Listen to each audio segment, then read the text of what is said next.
अस्सलाम वालेकुम dear students. आज का हमारा टॉपिक एक्सरसाइज 8.3 से है और क्लास 9 की बुक है।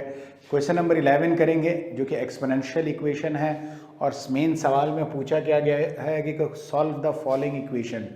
नीचे दी गई इक्वेशन को हल करना है। अब इस इक्वेशन में हम लोग क्या करेंगे, 2 की पावर x है, इसको इसी तरह लिखेंगे। यहाँ पर हम बेस को ब्रेक करेंगे, 2 power -x into 2 power 6 minus 20 is equal to 0।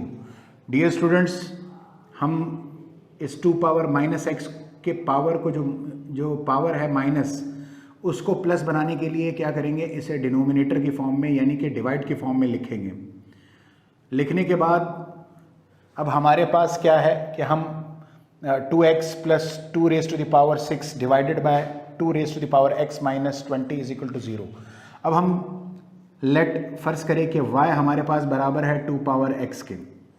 तो डियर स्टूडेंट्स, 2 पावर x की जगह हमारे पास y, 2 पावर 6 हमारे पास 64 बनता है, तो 64 लिख लीजिए, और 2 पावर x की जगह हमारे पास क्या है, y हमने लिख दिया 20y।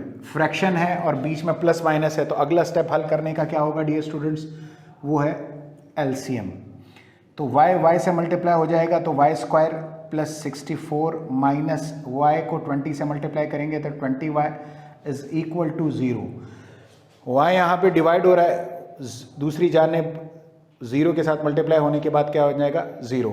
तो ये मेरे पास क्या बन जाएगा, यहाँ पे 20 के साथ मैंने y नहीं लिखा, y हमारे पास यहाँ पे डिवाइड हो रहा है, दूसरी जानिब 0 के साथ जाके मल्टीप्लाई हो जाएगा, तो 0 इंटू वाई 0 आ जाएगा। तो इक्वेशन हमारे पास क्या आ जाएगी, y square minus 20y plus 64 is equal to 0। Y square के साथ कोफिशिएंट क्या है, 1 है, और ये क्वाड्रेटिक इक्वेशन है। डियर स्टूडेंट्स, बताया था आपको पिछली वीडियोस में कि क्वाड्रेटिक इक्वेशन को हल करने के बहुत सारे मेथड्स हैं, उनमें से एक मेथड मिडिल टर्म ब्रेक है। तो यहाँ पर वाई स्क्वायर के साथ कोफिशिएंट क्या है, 1 को 64 से मल्टीप्लाई करेंगे तो क्या आएगा, 64। अब रफ वर्क का इस्तेमाल करना है, 64 का आप एलसीएम लीजिए, तो 2 से 32 एलसीएम आता है, 2 से 16, 2 से 8, देन फिर 4, 2, 1। ये ट्रिक हमने आपको सिखाई थी कि मिडिल टर्म को 2 नंबर्स में तकसीम करना है। उन 2 नंबर्स को अगर हम मल्टीप्लाई करते हैं तो इन दोनों के नंबर्स का प्रोडक्ट आएगा जो कि 64 है, और उन्हीं 2 नंबर्स को अगर मैं माइनस या फिर प्लस करूं तो माइनस 20 आना चाहिए। तो वो नंबर्स कहाँ से निकलेंगे, वो 2 नंबर्स वो यहाँ पर 64 के फैक्टर से निकलेंगे।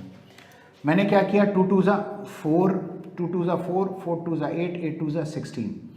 तो 16 और 4 मेरे पास क्या बनेंगे, 20 बन गए, और 16 को 4 से मल्टीप्लाई करूंगा तो ऑलमोस्ट, चूंकि फैक्टर 64 के तो 64 ही बनेगा। तो इस -20 को 2 नंबर्स में तकसीम किया तो -16y minus 4y plus 64 is equal to 0। पहले 2 टर्म से कॉमन लीजिए, y को कॉमन लीजिए, y माइनस 16 बच जाएगा, -4 को कॉमन लीजिए तो अंदर क्या बच जाएगा, y माइनस बाहर आया तो ये प्लस क्या बन जाएगा, -4 बाहर आया तो 4 का टेबल हम 16 से मल्टीप्लाई करेंगे तो 64 आता है, तो यहाँ पे क्या बच जाएगा, 16 बच जाएगा। ये दोनों वैल्यूज, दोनों ब्रैकेट सेम है, बाहर लीजिए, y माइनस 16 इंटू अंदर ब्रैकेट में क्या बचेगा, y minus 4 is equal to 0। Dear students, आप 2 नंबर्स कभी भी दो रियल नंबर्स कभी भी एक साथ 0 के बराबर नहीं होते, तो आप अलग अलग 0 के बराबर रख दीजिए। y minus 16 is equal to 0 और y minus 4 is equal to 0। So y is equal to 16 और y इज इक्वल टू 4 की वैल्यू आ जाएगी।